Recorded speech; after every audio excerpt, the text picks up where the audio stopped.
What's going on, everybody? This is Jacob Shoup. You're watching the Tom O'Brien Show. I don't have the camera on today. Man, just unrelenting movement to the downside today.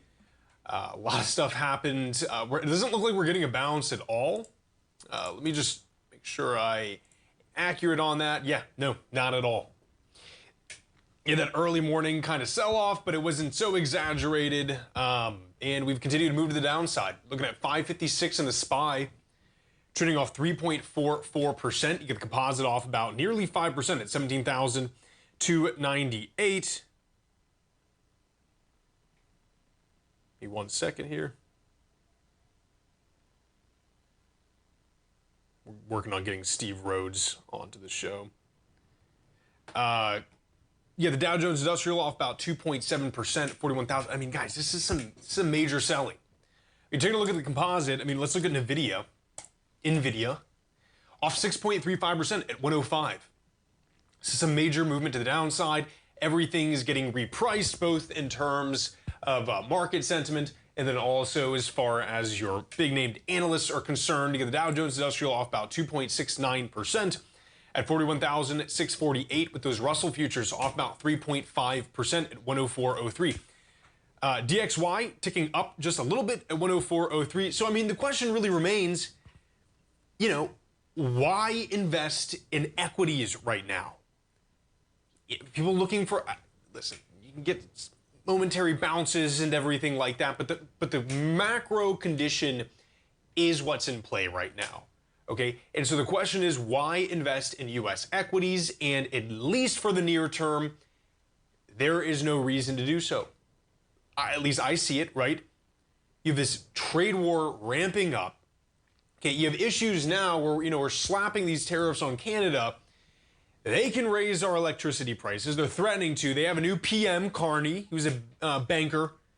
I think Bank of Canada, and I forget the other place, but you know, guy who knows what he's doing in that realm at least. The whole, or at least a major portion of Trump's kind of platform is lowering the price of energy so you can lower inflation. The whole idea, what he wants to do is get these interest rates down. He needs the real rate down. He needs that 10-year down. It is a major thing for him. You have repricing of debt, or at least refinancing in June. You also have that with commercial real estate, which is a major systemic issue for a lot of these private equity groups. Of course, if you're looking at, I don't know, let's say like your big broker dealers and everything, they have like, what, 12% of their portfolio in that.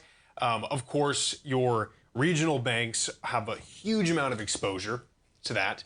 These are all at major risks right now if these interest rates don't go down. So I wonder if we're almost seeing, in a weird way, some kind of like Volcker V2, right? Where we just need to, and now it's not the exact same thing because of course he skyrocketed interest rates, but this idea of just stuttering the economy in a major way to try to kill this, what we're seeing as inflation, and really an impact of inflation, which is going to be those higher interest rates. He needs those interest rates down. Of course, it's not a one-to-one, but this idea of just shock freezing the market and the economy to try to achieve some kind of economic end here. You have crude oil continuing to come down, of course, 1.82%. I mean, man, you know, if those energy does go up, I mean, you can start looking at things like Duke Energy, my personal nemesis. Only because, I don't know, I pay them so much money every month. Let's see what else we have going on. I mean, everything's red. I mean, what do you want me to say? You know, Tesla off 15. Wow. I started another short position in Tesla.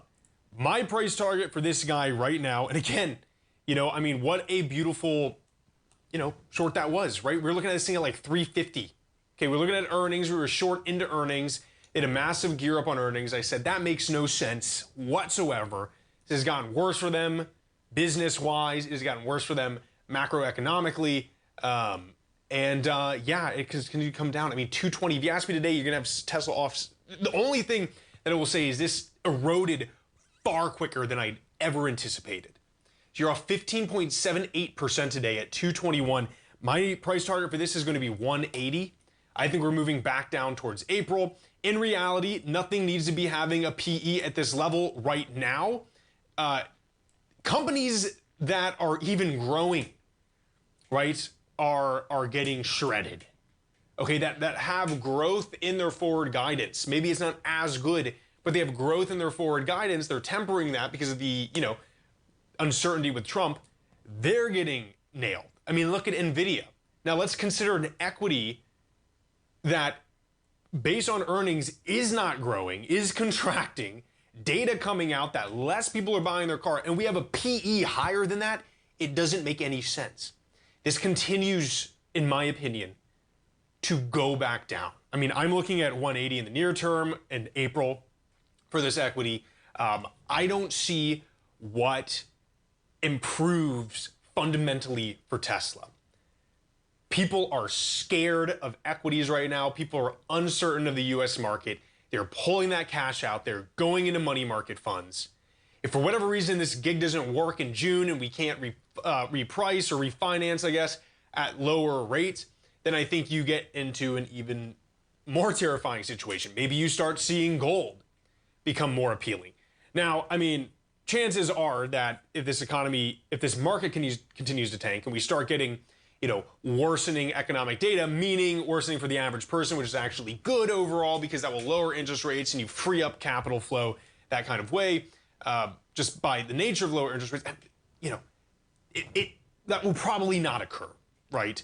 But if it does, for whatever reason, you get into a whole new world of hurt where we now pay more, right? Private equity groups can't really borrow against anything to add more capital into the market.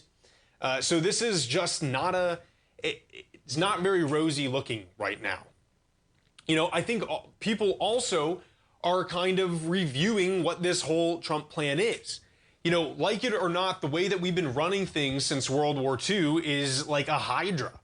We have our, all of our heads in multiple different countries, whether that's politically, economically, culturally, and that has played in our favor for a long time, right? We're undoing that kind of hegemony right now. So we'll see kind of what happens. I think people are starting to kind of realize that as well. And what does that look like? What does a U.S. stock market look like when we don't have that global influence? I don't know. Folks, stay right there. We'll be right back.